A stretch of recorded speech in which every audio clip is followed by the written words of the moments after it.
Hi, everyone. My name is Dr. John Ouru Nyaegah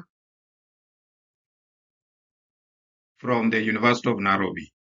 I currently work in the Department of Educational Management, Policy, and Curriculum Studies of the Faculty of Education.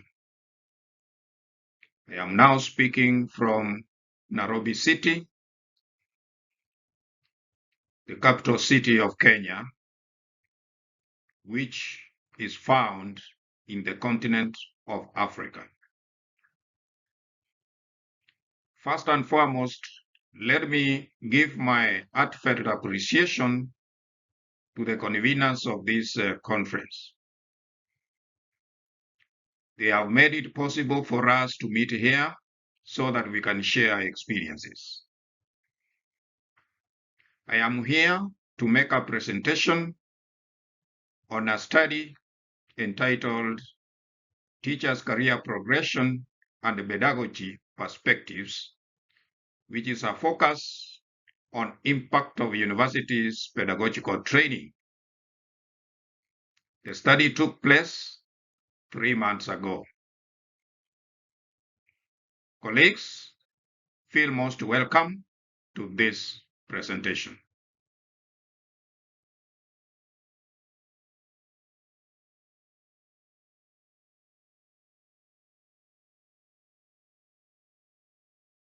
The study came up with 6 questions, which you can see on the slide.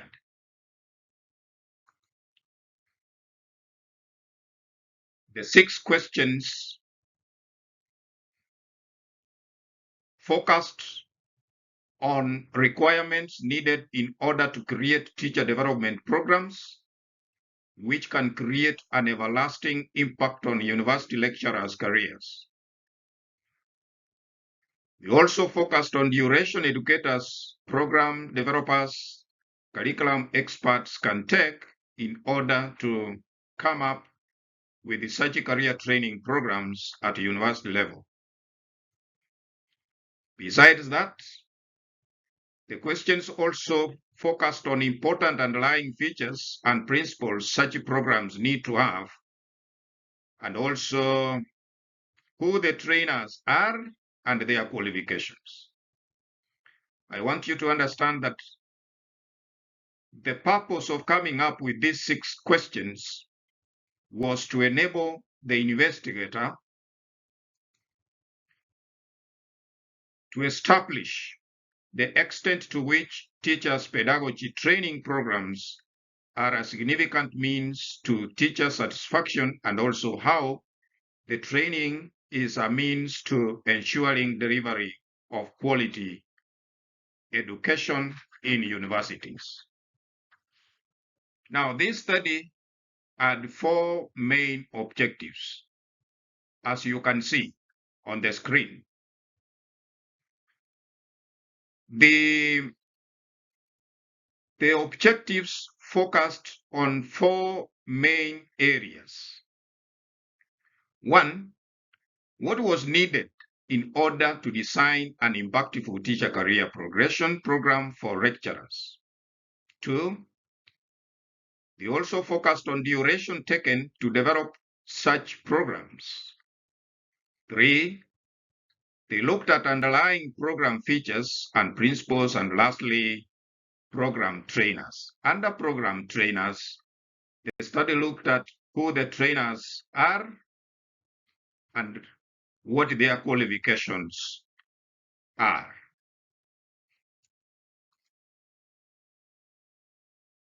Now, the overall objective of the study was to establish the extent to which teachers' pedagogy training programs are a significant means to teacher satisfaction and also a means to ensuring delivery of quality education in universities.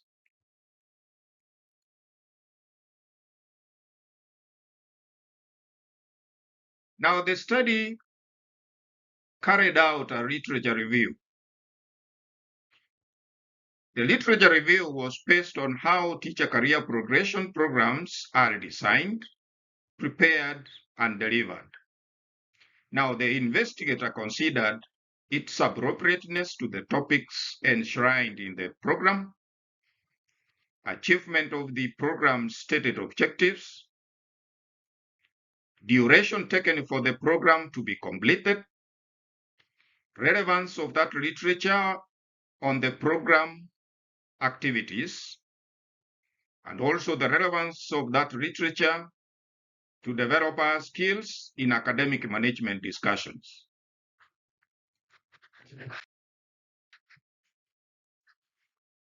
Equally important for consideration is the support from the institutions and activities which will ensure continuous improvement of the content of the designed programs and practical implications of the program design and content.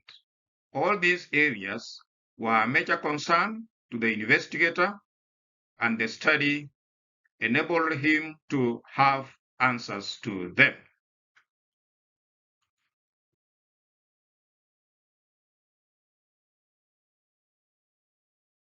Literature gathered enabled the investigator to conceptualize and understand programs' activities and how such programs are designed and developed in universities. By all standards, the investigator ensured that the literature reviewed met the requirements that befits a study of this standard. Now, what were the materials and the theoretical framework to which the study was anchored? Now, two major theories guided the study. That is, the cognitive learning theory and connectivism learning theory.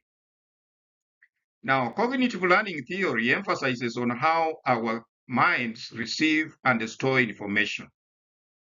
It also looks into how we think, how we memorize what we have learned, and how we solve problems. Now, why did the researcher pick on this theory?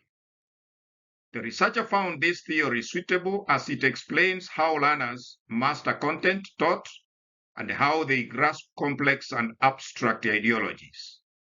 The theory encourages problem-solving activities and critical thinking in learners. Now, connectivism learning theory was considered by the investigator as a support theory.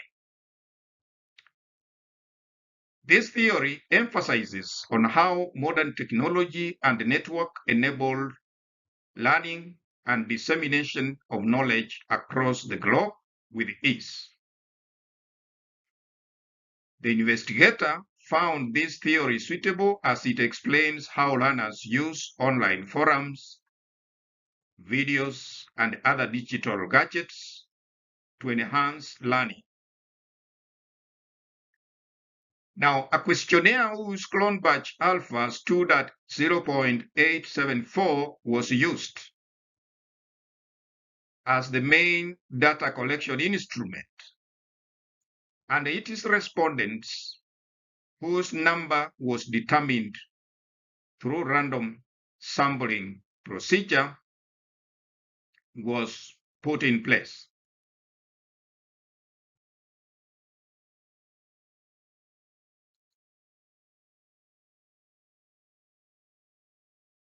Now, the literature gathered, the data collected was put in two categories.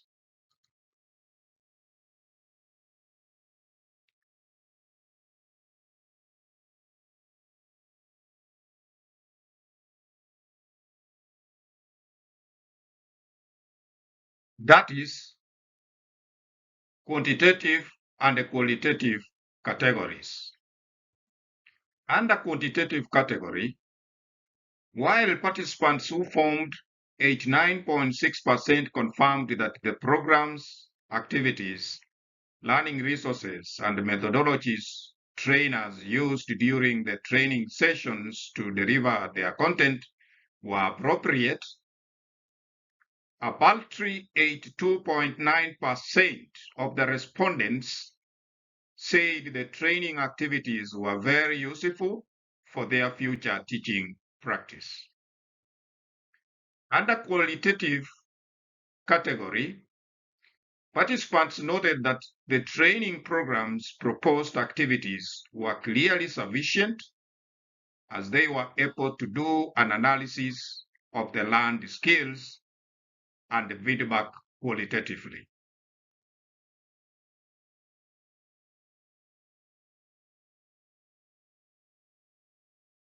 In a nutshell, what I'm saying is that analysis of data was done using descriptive and inferential statistics, and results indicated that the participants evaluated training programs positively, and therefore they achieved the intended learning outcomes.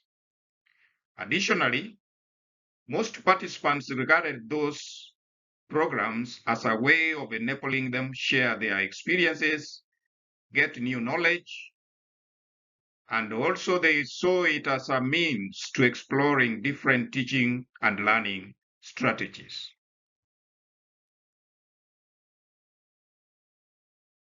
Besides that, those who underwent the training observed that trainers were competent enough and their content delivery and communication skills were up to date, and that they met their expectations.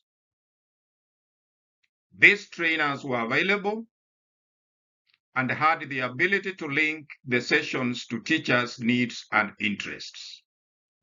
They were available in the sense that whenever those who were in the training could encounter any problem, they could get them for clarifications.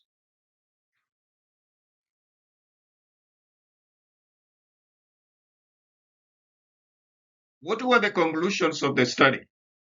In conclusion, the study identified important characteristics needed when designing a teacher's pedagogy training program, and suggests that universities need to organize capacity building seminars which can give special attention to the integration of technology and learning activities for teachers and administrators so that they are able to regularly coordinate, direct, monitor instructional practices for knowledge enrichment and professional teacher development.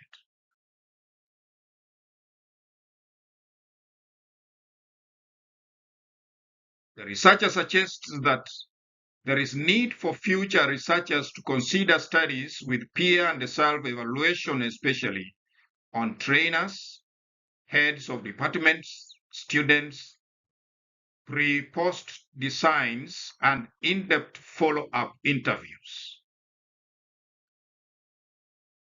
This is very important as it will ensure a thorough evaluation on their effectiveness and impacts on teachers' practice. Now, ladies and gentlemen, I have 3 questions which I may need answers, and because I know you have the answers, probably during our discussion sessions, think of getting me the answers to the questions. Now, question 1, as a professional lecturer, what is this that can be done to you so that you attend to your lectures or duties willingly and on time without any supervision whatsoever? Question 2, are you happy with your job? If so, what makes you happy? If not, what makes you unhappy? And lastly, what are some of your expectations as a lecturer that have never been met ever since you started your teaching career?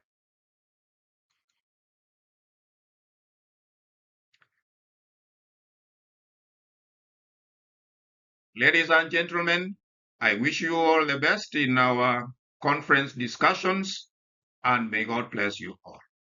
Bye-bye, and thank you.